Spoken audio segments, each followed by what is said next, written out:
rekan-rekan, kembali lagi saya hadir Arga Dumadi bertemu dengan Anda semua yang saya harap pastinya juga hari ini sehat-sehat semua, kabarnya baik semua, dan kembali lagi kami akan mengajak Anda untuk berbincang-bincang ini dengan Biro Pengadaan Barang dan Jasa Pemda Daerah Istimewa Yogyakarta. Dan tentu saja seperti biasa juga saya ini tidak sendirian, sudah hadir bersama kami di sini.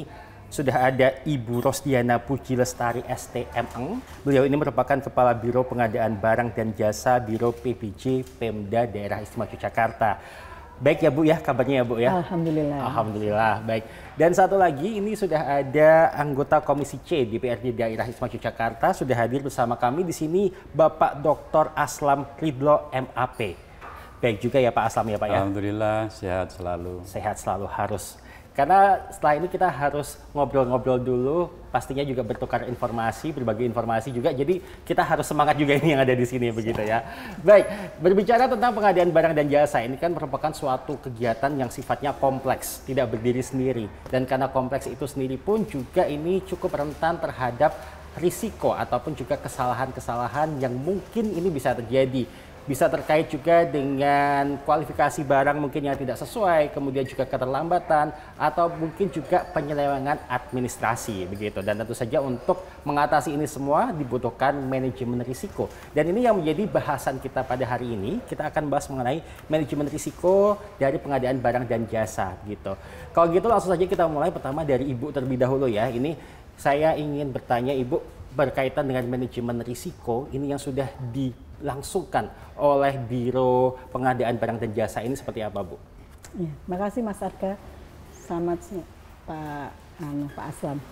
Oke, Bapak Ibu sekalian kami sampaikan, tadi disampaikan ya bahwa pengadaan barang jasa ini merupakan satu kegiatan yang sangat kompleks. Ya. Kemudian prosesnya banyak memiliki tahapan. Ya, dan setiap tahapannya itu mempunyai potensi resiko dan sebagainya. Nah, yang sudah kami lakukan adalah yang pertama melalui keputusan Sekda DIY nomor 84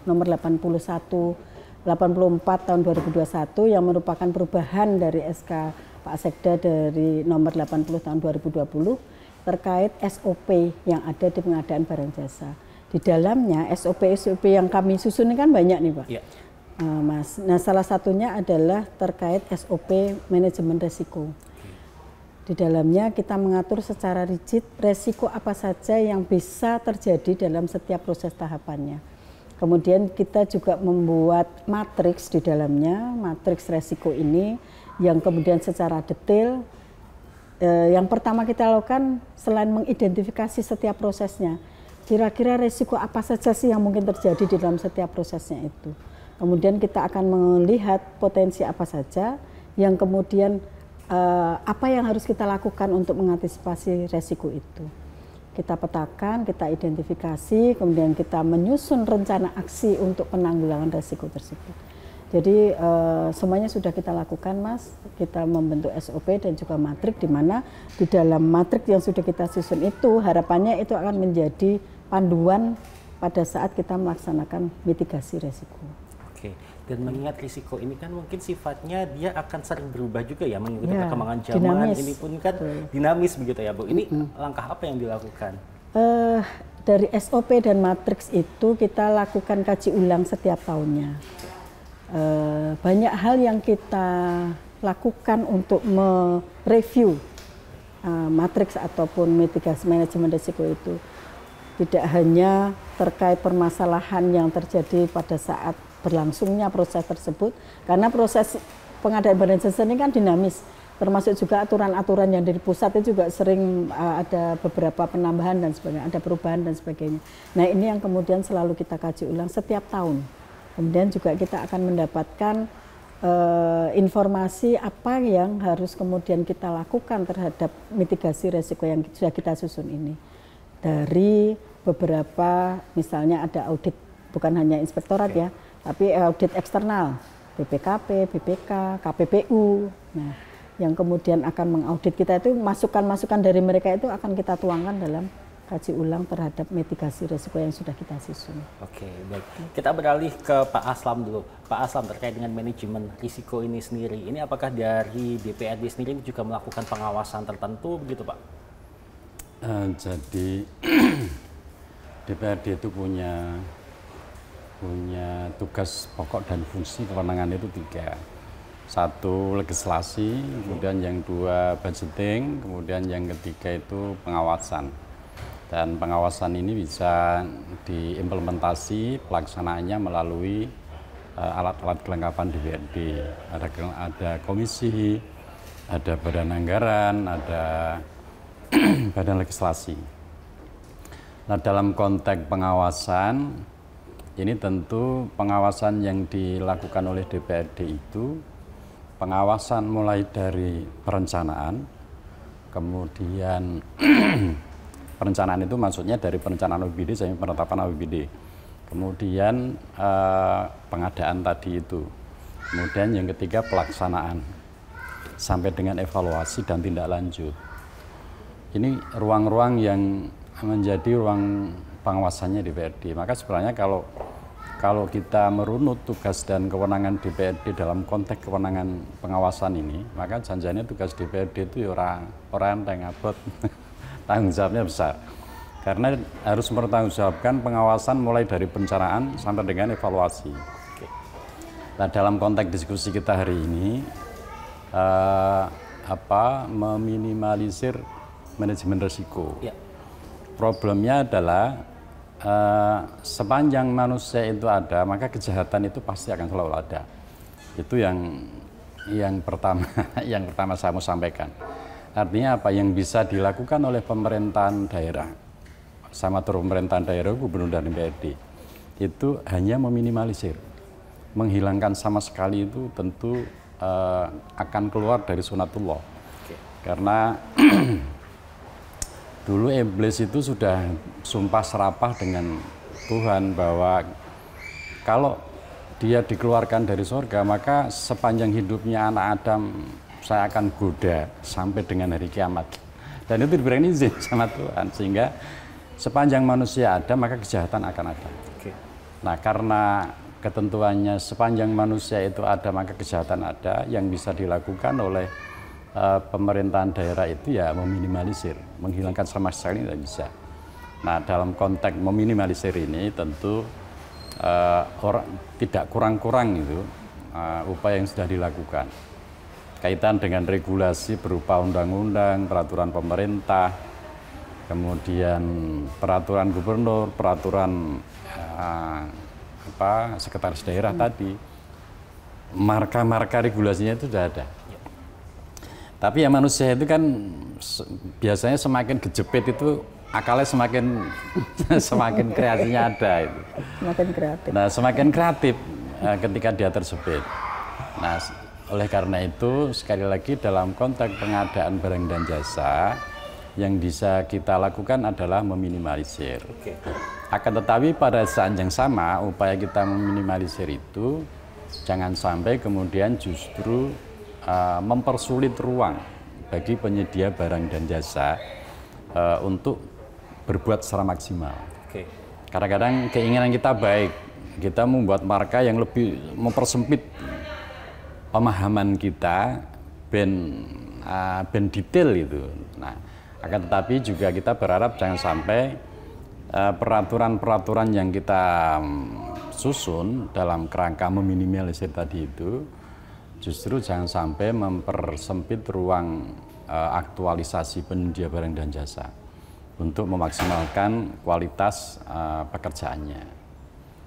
Bahwa mereka harus memenuhi SOP yang ditentukan oleh pemerintah daerah, ya. Akan tetapi pada yang sama juga pemerintah daerah dalam ini buka biro dan jajarannya juga tidak bisa serta-merta cukup dengan hanya SOP tertulis. Ya. Karena harus ada misalnya recheck insting. Ya. Bu Rusdiana ini sudah pengalaman kira-kira penyedia barang dan jasa ini berpotensi ngapusi orang. Itu kan dibutuhkan apa ya? Dibutuhkan kemampuan personality untuk memastikan selain lolos dari SOP ini, kan teman-teman di PBJ harus memastikan bahwa di luar konteks administrasi ini penyedia barang dan jasa ini benar-benar iso tak percaya, orang ngapusi. Dan ini kan butuh skill yang tidak tertulis tadi itu. Ya, maka ini dibutuhkan koordinasi di internal PBC. Ya. Berarti koordinasi komunikasi ini harus terus berjalan begitu ya, dengan efektif dan baik pastinya.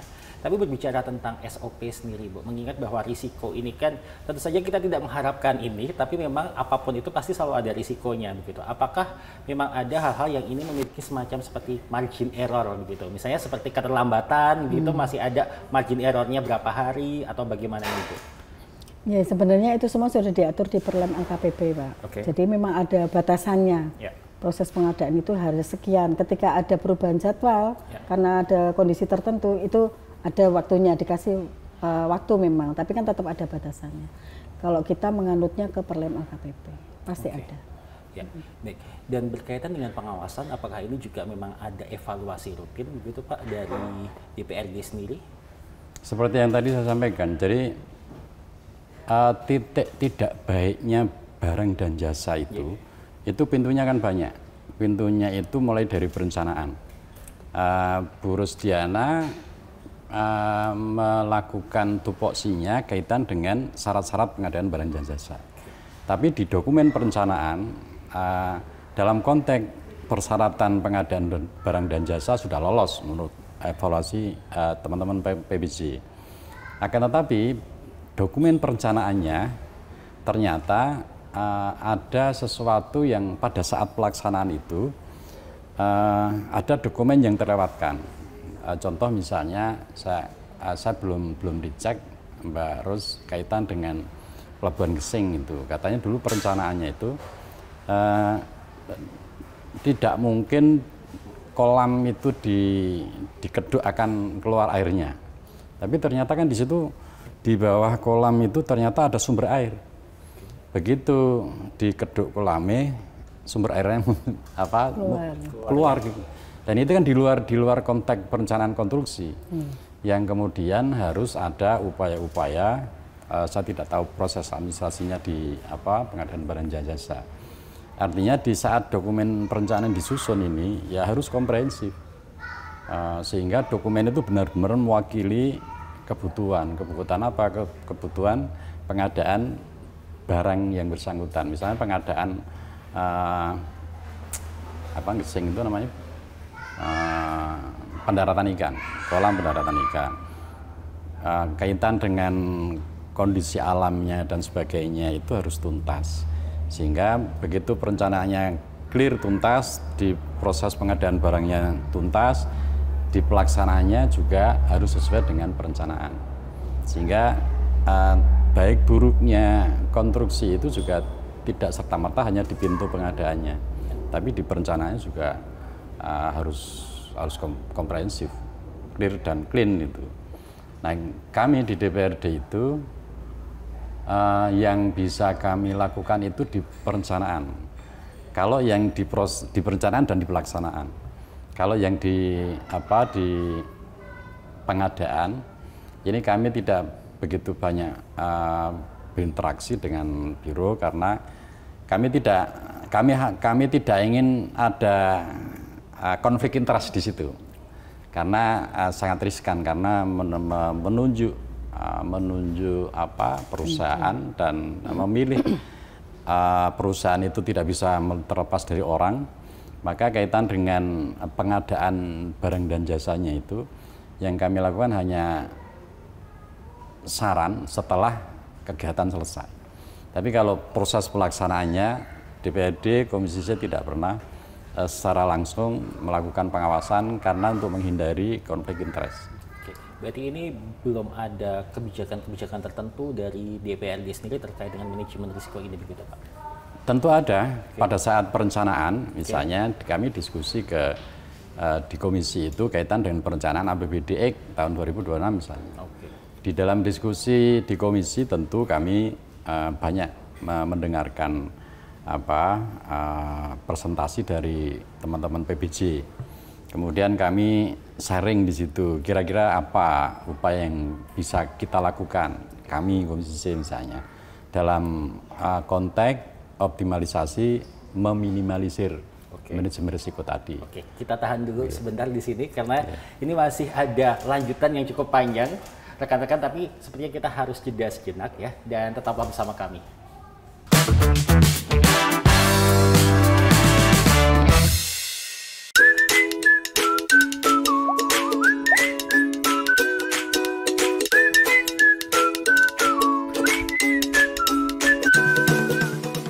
Salam pengadaan. Kamu pelaku usaha, menjual barang atau jasa yang dapat dimanfaatkan pemerintah.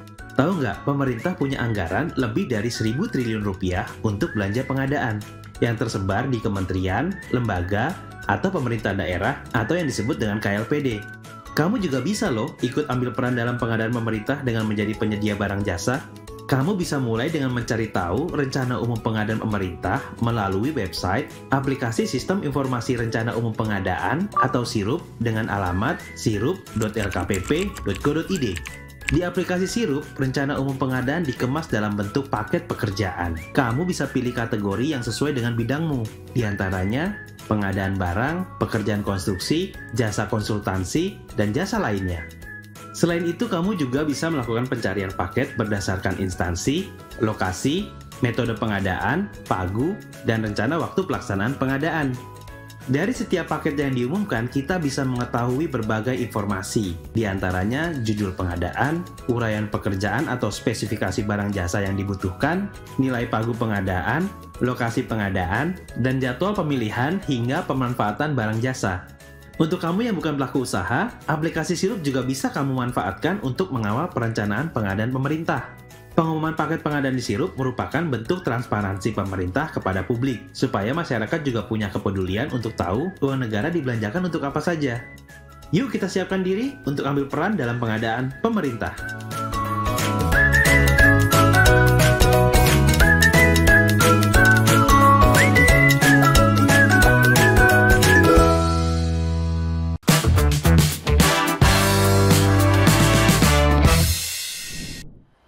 Ya, pemirsa, terima kasih masih bersama dengan kami dan masih ada Ibu Rosdiana dan juga Pak Aslam di sini. Kita masih akan melanjutkan pembahasan terkait dengan manajemen risiko. Tadi sebelum jeda, saya sempat sedikit memotong begitu ya. Obrolan dengan Pak Aslam ini tadi kita membahas adalah terkait dengan evaluasinya begitu ya. Dan tadi disampaikan bahwa ini sudah ada pengawasan sebenarnya ya Pak ya, dari awal ketika perencanaan begitu ya Pak ya. Gitu. Lalu setelah perencanaan bagaimana ini Pak, bisa dilanjutkan tadi? Tadi saya lanjutkan tadi. Jadi pada saat perencanaan misalnya kita menyusun APBD itu di komisi bersama dengan OPD terkait, salah satunya adalah PBJ. Di dalam perencanaan itu kita kan tentu proyeksinya adalah tahun anggaran ke depan. Nah, kira-kira berdasarkan hasil evaluasi tahun yang lalu, ke depan dalam konteks memaksimalisasi meminimalisir terjadinya korupsi, kolusi dan nepotisme itu, apa kira-kira yang dibutuhkan dalam rangka perkuatan itu. Di situ terjadi diskusi sharing. Jadi misalnya kita butuh, teman-teman PBJ butuh perkuatan sistem misalnya, butuh perkuatan aplikasi, butuh perkuatan SDM yang tentu membutuhkan daya dukung anggaran misalnya. Di situ kita sampaikan melalui kewenangan budgeting kami untuk memberikan supporting anggaran terhadap upaya meminimalisir tadi itu. Kemudian kaitan dengan dengan regulasi, misalnya teman-teman OPD butuh backup regulasi berupa peraturan daerah agar bisa maksimal dalam konteks meminimalisir tadi itu, maka komisi bisa memberikan usul prakarsa peraturan daerah sebagai dasar pelaksanaan pengadaan barang dan jasa misalnya dibutuhkan. Kemudian pada saat evaluasi ada tahapan yang namanya perhitungan realisasi APBD. Jadi pada bulan April ini nanti akan ada evaluasi pelaksanaan APBD tahun 2024. Nah, hari ini masih LKPJ. Setelah LKPJ nanti ada perhitungan realisasi APBD. Nah, pada saat perhitungan realisasi APBD tahun 2024 kita bisa bersama dengan OPD melakukan diskusi. Ada problem apa kemarin ketika pelaksanaan APBD 2024? Kenapa ada temuan BPK? Ini misalnya kok di PPJ masih ada temuan BPK? Amin. Tapi misalnya ada itu kita diskusi. Nah, problemnya apa kira-kira? Kemudian kita harus kedepannya seperti apa tadi itu. Itu yang kami lakukan di DPRD begitu. Karena kita tidak bisa mengintervensi secara teknis. Karena itu urusan eksekutif. Kita DPRD dalam hal ini Komisi C berada di ruang politiknya. Karena ruang kami adalah ruang politik, bukan ruang eksekutif. Maka terkait dengan teknis pelaksanaan kegiatan pengadaan barang dan jasa, DPRD tidak masuk di ruang teknis. Nah, baik, kita kembali ke Bu Rosdiana terlebih dahulu. Tadi sempat disinggung sedikit, tadi disebutkan ada korupsi begitu. Terkait dengan manajemen risiko penyelewengan administratif ini, Bu. Ini apakah ada SOP tersendiri atau bagaimana ini, Bu? Sebenarnya SOP itu tidak kemudian ini untuk administrasi, untuk korupsi dan enggak, tapi secara menyeluruh, Mas. Dan itu setiap tahapan pelaksanaan pengadaan itu sudah diatur di situ. Kita bikin matriknya. Misalnya contohnya begini, ada ruang perencanaan tadi. Pada ruang perencanaan untuk ranahnya PBJ, ini kan ada SIRUP, Sistem Informasi Rencana Umum Pengadaan. Ini melalui surat edaran Pak Sekda, kami sampaikan seluruh UPD untuk menginput rencana umum pengadaannya tahun depan, itu di sekitar bulan November.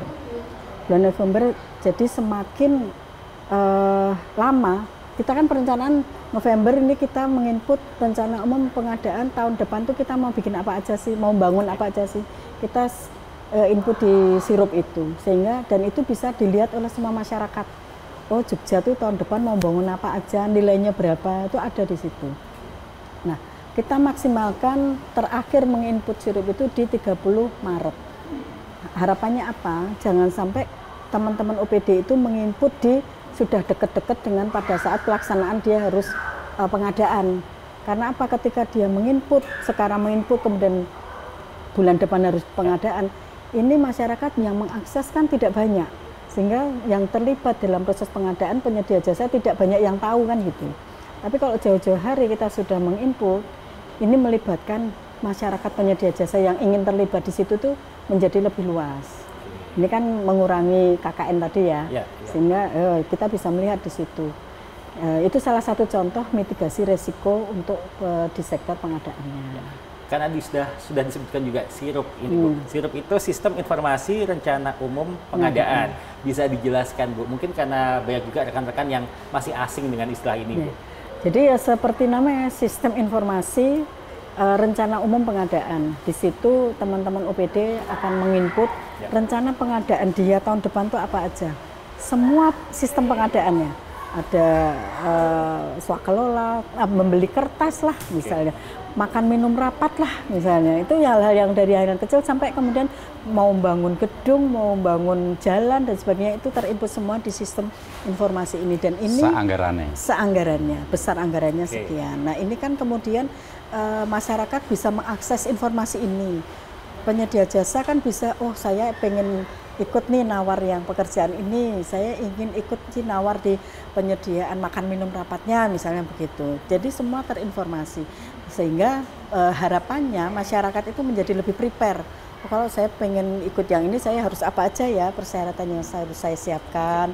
Nah ini kan membuka peluang sebanyak-banyaknya masyarakat untuk bisa kontribusi di situ. Baik, ini juga sebenarnya mungkin bisa dikatakan sebagai salah satu manajemen risiko karena ini sifatnya kan menjadi transparan begitu ya. Iya, karena prinsip dari pengadaan barang jasa itu efektif, efisien dan akuntabilitas. Harus terjaga di situ. Baik.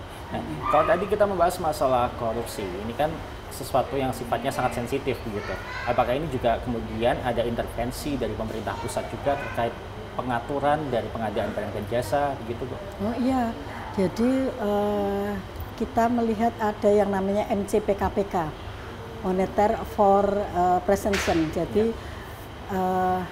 KPK itu dari sisi bidang pencegahan korupsi itu mempunyai program MCP KPK tadi, dan setiap tahun ini sasarannya berbeda, kemudian rencana aksinya juga berbeda. Ini yang kemudian diturunkan ke kita, ke pemerintah daerah, semua sektor ini masuk di dalamnya. Di sektor pengadaan barang jasa itu tahun 2025 ini ada 3 sasaran MCP KPK itu, yaitu pengadaan barang jasa secara umum, kemudian PBJ strategis, dan kemudian e-purchasing. Dari 3 sasaran ini yang kemudian akan menjadi ranahnya KPK untuk memonitoring ini. Sehingga ketika teman-teman mengikuti itu, maka harus ada alur-alur yang harus dilakukan oleh teman-teman. Misalnya contohnya di PBJ strategis. PBJ strategis ini kepala daerah harus membuat SK pengadaan barang jasa yang strategis. Kemarin di DIY kami sudah sampaikan ya Pak Aslam, ada sekitar 6 proyek strategis yang kami sampaikan untuk itu menjadi ranahnya KPK memonitoring di dalamnya. Termasuk pembangunan gedung. Pembangunan gedung DPRD, ya. Pembangunan jalan, ada beberapa, itu ada 6 yang kemudian pembangunan Gracia juga Pak. Oh iya, yang Gracia. Nah, ketika KPK turun ikut memonitoring pembangunan strategis ini, maka dari awal itu sudah dipantau oleh KPK dari sisi perencanaan. Nyusun RAB-nya, HPS-nya itu, maka aturan dari KPK harus dimulai direview oleh inspektorat dan oleh DPJ. Jadi HPS itu tidak hanya disusun hasil kerja dari rekan perencana, PPK, hasilnya sebelum masuk ke pengadaan, maka itu harus direview dulu oleh inspektorat, direview lagi oleh kami, baru kemudian setelah disepakati ditayangkan untuk dilelangkan. Jadi cukup panjang ya tahapannya? Panjang. Nah, selain itu KPK mewajibkan semua OPD untuk menyusun tadi Mas, mitigasi resikonya juga. Resiko korupsi yang bisa terjadi di OPD-nya masing-masing itu apa saja. Maka mereka harus menyusun juga teman-teman OPD ini. Bukan hanya di BPJ, tapi di teman-teman OPD-nya itu juga harus menyusun mitigasi resikonya. Resiko terjadi korupsi di tahapan ini apa, di tahapan ini. Resiko terjadinya penyelewengan administrasi itu apa saja. Tidak hanya memetakan risiko, tapi juga kita harus menyusun rencana aksi penindaklanjutan dari itu, pencegahan dari kejahatan. Oke, baik. Ini panjang pembahasannya, kita jeda lagi supaya Bapak Ibu juga bisa bernapas dulu ya. Kita istirahat sejenak. Ya, rekan-rekan tetaplah bersama kami akan segera kembali.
Ya, terima kasih rekan-rekan masih bersama kami dan langsung saja kita lanjutkan pembahasan kita pada hari ini. Kalau tadi terakhir sudah Bu Rosdiana yang menjelaskan berkaitan dengan sirup begitu. Nah, kali ini saya ingin bertanya juga kepada Pak Aslam nih Pak. Dengan adanya kemajuan teknologi seperti ini ya, sudah ada sirup, kemudian juga ada e-purchasing. Ini tanggapan atau pandangan dari DPRD sendiri seperti apa ini Pak? Seperti yang tadi saya sampaikan, teknologi itu dalam upaya pemerintah daerah memaksimalisasi untuk meminimalisir risiko tadi itu. Kemudian regulasi juga begitu. Tapi rumusnya kembali ke pasal 1. Pasal 1 apa? Selagi ada manusia maka kejahatan tetap akan ada. Sehingga korupsi itu, potensi korupsi itu pasti ada. Kayaknya tadi Bu Rosdiana bilang, di program yang strategis saja, itu OPD diminta untuk menunjuk ke mana sih yang berpotensi risiko korupsi di mana titik-titiknya. Itu teman-teman suruh nunjukin. Artinya apa? Artinya potensi untuk dikorupsi itu ono. Gitu. Jadi teman-teman OPD pun itu sudah bisa mendetek kemungkinan terjadi risiko itu nengkenegi. Sehingga teman-teman PPJ juga bisa lebih mudah mendetek risiko korupsi itu di sini. Maka dalam konteks kami di DPRD, disclaimer kami, saya pastikan tidak ada kebijakan DPRD untuk memengaruhi proses pengadaan barang dan jasa di PPJ. Dan jangan khawatir Bu Ros selaku Kepala Biro, kalau misalnya ada oknum anggota DPRD yang mencoba mengintervensi pengadaan barang dan jasa itu, tidak bakal ngefek terhadap proses relasi hubungan sinergitas antara pemerintah daerah dan DPRD. Misalnya ada oknum anggota DPRD yang datang ke PPJ, kemudian nanti nek ora diloloske tarisi misalnya. Saya pastikan tidak ada. Saya jamin kita berikan hak otorisasi pada PPJ. Kalau misalnya ada anggota dewan yang mengintervensi, itu saya pastikan tidak akan mengganggu relasi hubungan sinergitas antara eksekutif dan legislatif. Itu karena tadi saya matur bahwa selagi ada manusia, potensi korupsi ada. Jangan sampai kemudian itu menjadi pembenar. Kalau ada anggota DPRD yang melakukan intervensi itu karena rumus tadi itu, selagi ada manusia, kejahatan ada. Berarti nek DPRD melakukan itu wajar karena dia manusia, bukan begitu. Saya hanya memberikan disclaimer saja, memberikan supporting kepada Mbak Rosdiana. Saya pastikan DPRD tidak akan masuk di ranah eksekutif, tidak akan masuk di ranah teknis dalam konteks meminimalisir korupsi tadi itu. Nah, sekali lagi kaitan kembali ke teknologi. Teknologi itu bagus, zamannya sekarang zaman teknologi. Sirup itu kalau dulu sebelum ada teknologi mungkin teman-teman penyedia barang dan jasa harus datang ke PPJ untuk ngecek data pengadaan barang dan jasa untuk tahun anggaran berikutnya. Nah, dengan adanya teknologi, teman-teman pengusaha penyedia barang dan jasa tidak harus repot-repot datang ke PPJ, tidak harus repot-repot datang ke OPD.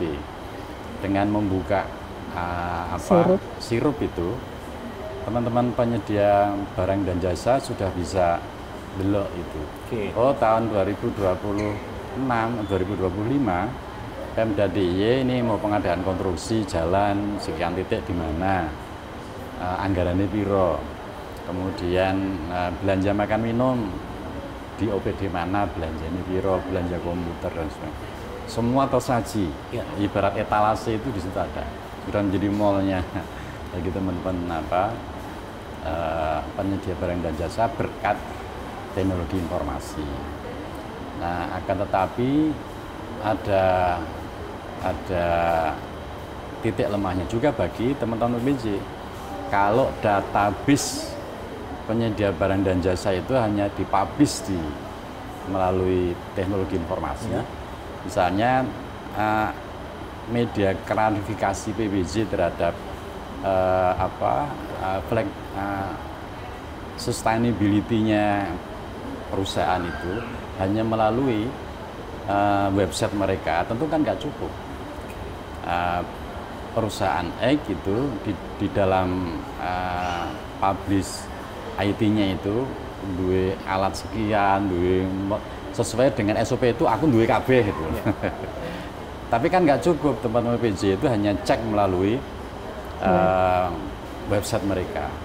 Teman-teman PBJ butuh cek fisik, tenan ora iki duwe alat, tenan ora iki duwe kantor. Jangan-jangan iki ra duwe kantor. Jangan-jangan alatnya ra duwe nyileh. Kan dia bisa publish melalui media itu bentuk fisik kantore atau alatnya.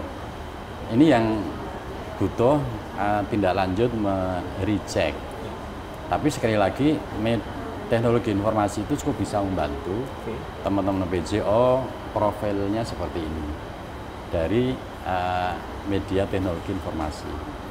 Tapi itu tidak cukup meskipun ada teknologi informasi bagi teman-teman PJ untuk meyakinkan bahwa perusahaan X ini layak untuk menandangi pekerjaan yang sebesar ini.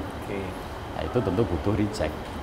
Itu tadi yang saya sampaikan di awal, selain regulasi, selain teknologi informasi, itu butuh skill khusus bagi teman-teman PPJ untuk memastikan bahwa minimalisasi itu benar-benar berjalan.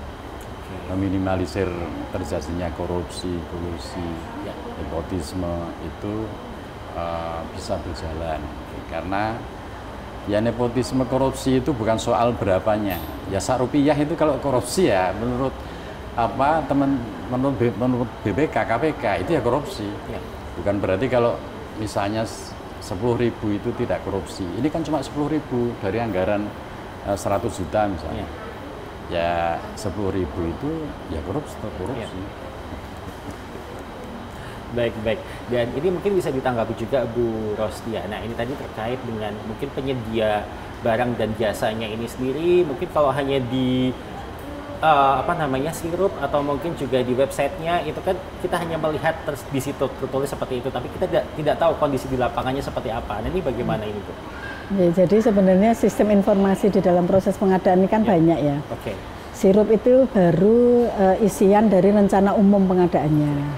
Nah, kemudian ketika mau pelaksanaan pengadaannya, ini kan dalam ranah perencanaan tadi.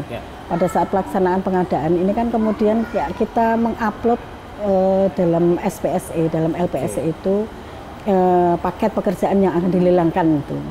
Nah, yang dilelangkan itulah kemudian di sistem informasi yang bagian pengadaan ini yang kemudian berproses di situ. Memang benar yang disampaikan Pak Aslam bahwa ketika yang memasukkan penawaran nih, ada banyak perusahaan masukkan penawaran. Nah, kemudian kan akan kita evaluasi. Banyak hal yang harus dilakukan teman-teman Pokja. Dan saya sepakat Pak Aslam matur nuwun, independensi Pokja ini yang harus tetap kita jaga. Saya sebagai kepala biro saja tidak bisa mengintervensi kinerja dari Pokja saya. Mereka harus bekerja secara independen. Tidak boleh ada indikasi dari luar yang kemudian terjadi penekanan terhadap kinerja mereka. Nah, di dalam Pokja tim Pokja yang terbentuk ini, ketika kemudian mengevaluasi, ini banyak hal yang dilakukan. Ada evaluasi teknis dan ada evaluasi kewajaran harga. Dalam evaluasi teknis ini, teman-teman Pokja akan melihat dari harga penawaran kok pagunya 10 kok dia hanya menawar sampai 70. 10 kok ini 7 gitu kan. Dia sampai 30% dia dulu sore. Nah, ini kan harus dicek secara teknis seperti apa. Kemudian secara kewajaran harganya wajar nggak sih dia nawar segitu. Rego pasir itu saiki piro to ning pasaran. Nah, ternyata dia nawarnya segini. Oh, kenapa dia bisa nawar segitu? Nah, perlu ada klarifikasi. Klarifikasi ini kemudian karena saya punya AMP sendiri. Karena saya punya minyak sendiri. Tenaga kerja saya bisa saya tekan tarifnya dan sebagainya. Itu kan ranahnya para penyedia untuk kemudian menampilkan harga yang mereka bisa menawar dari paket yang disampaikan. Nah, itulah yang dilakukan teman-teman Pokja untuk kemudian bisa bismillah menunjuk si A sebagai pemenang. Memang semuanya tidak kemudian, saya tahu susah untuk mendapat yang terbaik Pak. Tapi di ranah pengadaan dengan segala macam aturan yang ada, dengan segala macam regulasi yang harus kita patuhi, maka si A, menunjuk pemenang si A ini yang ada berbagai risiko di dalamnya, menyertai itu ada. Ini menjadi ranahnya teman-teman kami di PBJ untuk dengan ranah yang itu. Intinya semua yang kita lakukan sesuai regulasi, dan ketika kita menunjuk pemenang dengan segala risikonya, itu kemudian menjadi ranahnya PPK, kita tidak lepas tangan begitu saja Pak. Kita akan tetap support PPK pada saat pelaksanaannya. Minimal dalam arti kita ikut kalau PPK meminta, untuk membentuk tim teknis yang membantu pekerjaannya, maka kita akan support personil untuk ikut dalam tim teknis itu. Yang pertama. Kemudian yang kedua, support kita ya kalau pekerjaan fisik kita akan ada monitoring lah ke lapangan. Teman-teman Pokja ini akan memonitoring ke lapangan, oh ternyata yang kita tunjuk kemarin pekerjaannya kok masih kurang bagus atau oh sudah bagus, ini kan menjadi catatan bagi teman-teman Pokja. Oke. Mungkin itu. Nah, apakah ini juga ada evaluasi rutin begitu Bu dari biro sendiri? Oh iya, jadi sejak tahun 2018 kami sampaikan kami sudah mendapatkan akreditasi ISO 2015. Nah, ini ISO pelayanan terkait dengan pengadaan barang jasa. Di dalam ISO ini kan ada beberapa dokumen-dokumen panduan mutu yang harus kita susun dan kita sepakati dan kita jalankan. Salah satunya adalah tadi SOP mitigasi resiko gitu kan. Nah, ini setiap tahun kita akan ada lakukan kaji ulang terkait SOP yang ada, kaji ulang terkait manajemen mutunya, itu selalu rutin setiap tahun kita lakukan. Nah, kemudian dari hal-hal tersebut, kemudian dari masukan auditor internal, eksternal, internal yang ada, kita selalu mereview SOP-SOP yang kita susun selama ini. Setiap tahun pasti ada. Kita tidak berharap Bu, tapi bila terjadi misalnya temuan dari auditor begitu dan ini juga mengarah ke manajemen risiko yang lemah gitu. Ini apa yang kemudian dilakukan oleh biro sendiri? Tentu kita akan jadi ketika ada auditor itu kita tidak defend. Kita menganggap itu sebagai mitra dan sebagai koreksi terhadap kinerja kita. Nah, hasil masukan itu yang kemudian akan menjadi tindak lanjut dari review SOP kita. Oh, ternyata SOP kita masih lemah di sisi ini. Apa yang harus kita lakukan? Maka kita akan menyusun rencana aksi untuk penanggulangan risiko tersebut. Nah, baik, kalau dari Pak Aslam sendiri ini melihat manajemen risiko yang sudah dijalankan selama ini, apakah ini sudah cukup efektif atau mungkin ada masukan begitu Pak? Saya menarik tadi yang terakhir begitu ya, Bros. Ketika ada auditor datang itu kita jangan defend. Ini yang perlu digarisbawahi menjadi pensikapan seluruh teman-teman UPD. Jadi ketika ada auditor datang itu posisikan mereka sebagai mitra.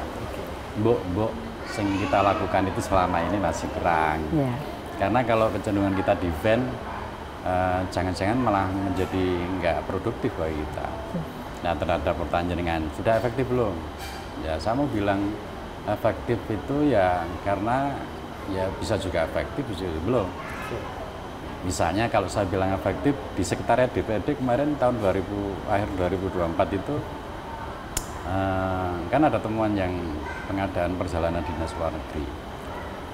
Ya, kita itu seperti yang tadi saya sampaikan, profil pendamping itu, profil perusahaannya sudah terpampang di media sosial, di websitenya sudah berpengalaman dan sebagainya.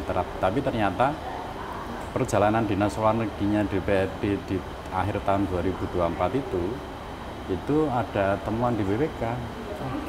Nah, temuannya itu berupa payment check-in paymentnya itu ternyata tidak sama dengan yang dilaporkan dia ketiga ke sekretariat DPRD. Tidak sama,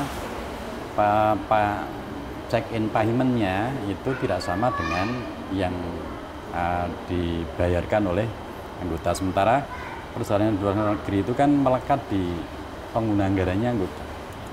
Kemarin ketika kami diundang oleh BPK, kami ditunjukkan bahwa sampean bayar ke maskapai berapa. Kita tunjukkan ini bill paymentnya ini. Dari BPK sampaikan bahwa itu bill payment sampean itu palsu. Yang benar ini bill paymentnya dan selisihnya beragam, ada yang 20 juta, ada yang. Nah kan kalau kayak gini kan repot. Kami ini pengguna. Sementara yang membelanjakan operasional pihak ketiga. Tapi BPK kan taunya EU pengguna. Ini yang sampean storekan itu check-in paymentnya salah, yang benar itu ini nih.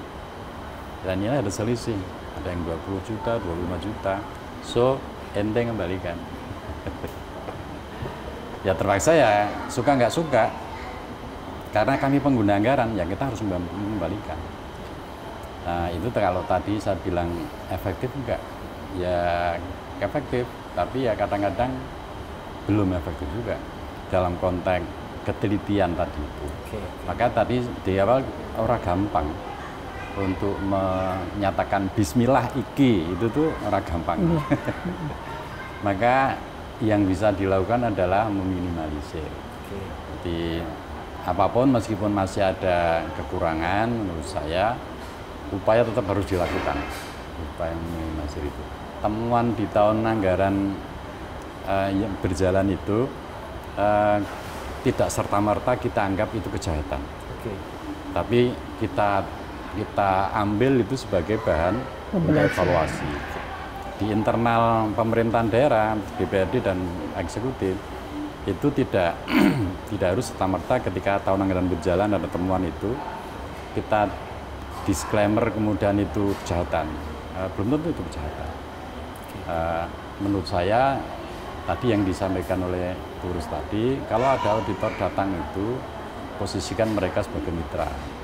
Kemudian kalau ada temuan pelanggaran di tahun anggaran berjalan, mari kita jadikan itu sebagai bahan evaluasi untuk penyempurnaan tahun anggaran yang akan datang. Menurut saya itu yang bisa kita lakukan. Dan tadi kan juga Pak Aslam sempat menyatakan juga terkait dengan manajemen risiko ini, karena memang pengadaan barang jasa ini juga suka melibatkan pihak ketiga begitu ya. Memang upayanya adalah meminimalisasi tidak terjadinya itu tadi penyimpangan administratif tadi.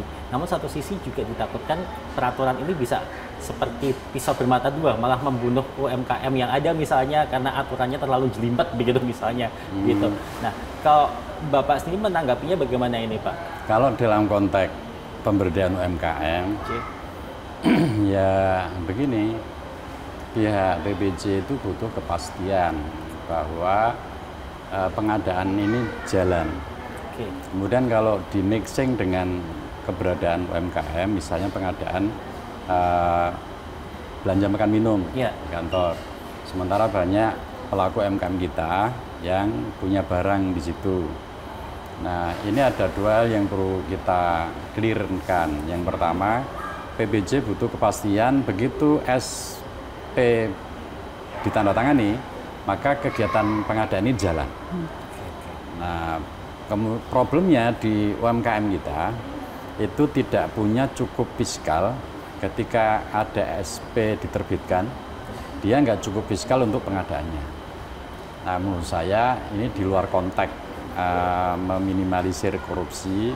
Di luar konteks itu memang menurut saya OPD terkait dalam hal ini Dinas Koperasi UMKM itu bisa koordinasi dengan penyedia pembiayaan. Dalam konteks ini misalnya Bank BPD misalnya. Bu Ros, ini UKM ini tolong dong berikan ruang untuk pengadaan makan minum. Terus ngendika, lah itu netane SP didit pora wong-wong kuwi gitu kan. Nah, tugasnya Dinas Koperasi UMKM memastikan ada. Saya sudah koordinasi dengan Bank BPD. Begitu SP-nya ditandatangani diterbitkan, UMKM ini akan dibiayai oleh Bank BPD misalnya. Sehingga kalau pertanyaannya pengadaan barang dan jasa itu bisa berdampak terhadap optimalisasi UMKM, tidak bisa. Pertanyaannya, kalau pertanyaannya jawabannya adalah bisa, hanya memang harus ada perkuatan fiskal. Perkuatan fiskal di pelaku UMKM. Jangan sampai nanti ada istilah, ya bener wis dilakukan pemberdayaan UMKM, ning sing menang sing manu ming kuwi wae. Ya. Berarti aku sing pelaku UMKM cilik-cilik ini ora tau di ruang misalnya. Ya karena mereka nggak punya basic fiskal yang cukup. Nah, harapan kami dalam konteks pengadaan ini ada perkuatan dari teman-teman OPD Dinas Koperasi UMKM, berikan mereka akses pembiayaan. Sehingga ketika mereka mengikuti lelang dan mereka dinyatakan menang, dia ready pembiayaannya. Jangan sampai menang sambate biaya ning Mbak Ros. Balik lagi malahan nanti ya.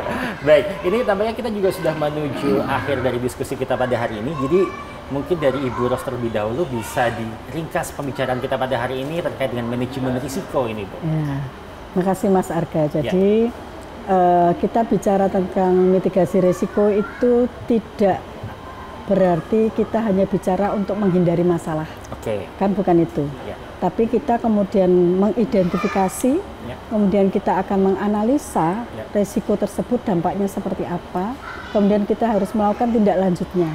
Nah, untuk melaksanakan rencana aksi tindak lanjut untuk pengurangan atau meminimalisir risiko itu, kita bisa mengoptimalkan secara penuh sistem informasi yang ada, peningkatan SDM-nya, dan sebagainya. Akhirnya kita semua berupaya, dan upaya ini tidak bisa hanya berhenti 1 tahun, enggak. Ini akan terus menerus karena regulasi juga dinamis, persoalan atau permasalahan juga dinamis, sehingga apa yang sudah kita tetapkan, matriks, SOP, dan memang secara rutin harus kita kaji ulang. Dan akan kita review terus menerus dengan berbagai macam masukan dari eksternal dan yang lainnya. Mungkin itu Mas, yang penting tetap semangat untuk melakukan mitigasi resiko supaya minimal ini menjadi semakin seminimal mungkin. Oke, jadi kita betul-betul bisa meminimalisasi kesalahan-kesalahan yang ada. Betul. Begitu ya, Bu? Resiko-resiko ya. Baik, risiko-risiko yang ada. Baik, kalau dari Pak Aslam sendiri, ini bagaimana Pak tanggapannya terhadap diskusi kita semua ini hari ini, manajemen risiko ini, Pak? Yang pertama tadi kita sampaikan, sepanjang manusia ada maka kejahatan akan ada. Oke. Termasuk di dalamnya adalah kolusi dan nepotisme. Kemudian korupsi itu bukan soal berapa banyak, tapi berapapun itu korupsi. Oke. Mau 1 miliar, mau 100 juta, mau 10.000 itu korupsi. Nah, kemudian apa kemudian yang bisa dilakukan oleh pemerintah daerah sebagai penanggung jawab pengadaan barang dan jasa dengan realitas tadi itu? Yang bisa dilakukan ya tadi meminimalisir. Tidak yang bisa dilakukan tidak bisa kemudian meniadakan sama sekali, tidak bisa. Yang bisa dilakukan adalah minimalisir, kemudian learning by doing. Setiap ada temuan di tahun anggaran berjalan akan menjadi catatan dan perbaikan untuk tahun anggaran berikutnya. Kuncinya adalah jujur, berani membuat inisiatif, gagasan, berani mengeksekusi dan berani mengevaluasi secara jujur terhadap kebijakan yang sudah ada. Karena kadang-kadang teman-teman itu nggak mau jujur. Nggak mau jujur, kecenderungannya nggak mau jujur, kemudian defend gitu. Akan sulit malah mengurai penyempurnaan tindak lanjutnya. Saya kira itu. Baik, terima kasih banyak Bu Rosdiana dan juga Pak Aslam sudah bergabung bersama kami ya, sudah berbagi informasi bersama kami semua yang ada di sini. Yang pasti itu tadi memang untuk pengadaan barang dan jasa ini sifatnya itu kompleks begitu. Jadi memang manajemen risiko ini sangat dibutuhkan, dan manajemen risikonya pun ini juga cukup kompleks begitu. Yang mana dari Biro Pengadaan Barang dan Jasa pun tidak dapat berdiri sendiri pastinya. Ini memang butuh banyak dukungan juga dari berbagai pihak. Baik, dan tampaknya sudah berakhir pula diskusi kita pada hari ini. Sudah 1 jam kami menemani Anda rekan-rekan, dan kami akan kembali lagi dengan topik-topik menarik lainnya. Makanya sampai jumpa lagi.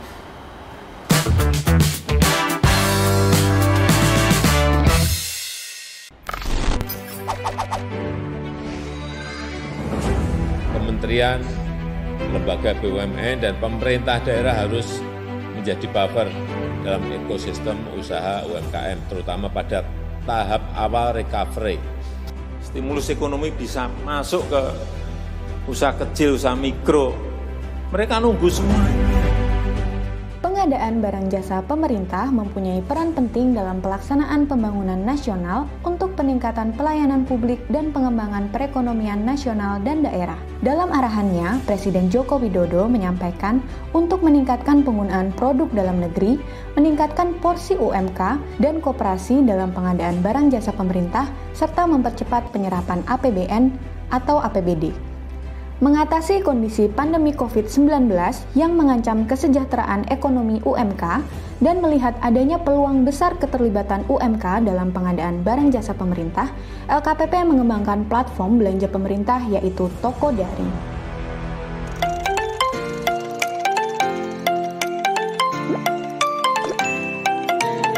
Toko daring terintegrasi dengan marketplace dan retail daring sehingga belanja pengadaan melalui UMK dapat dilakukan semudah belanja online di marketplace sehingga seluruh UMK yang sudah tergabung dapat langsung bertransaksi dengan pemerintah.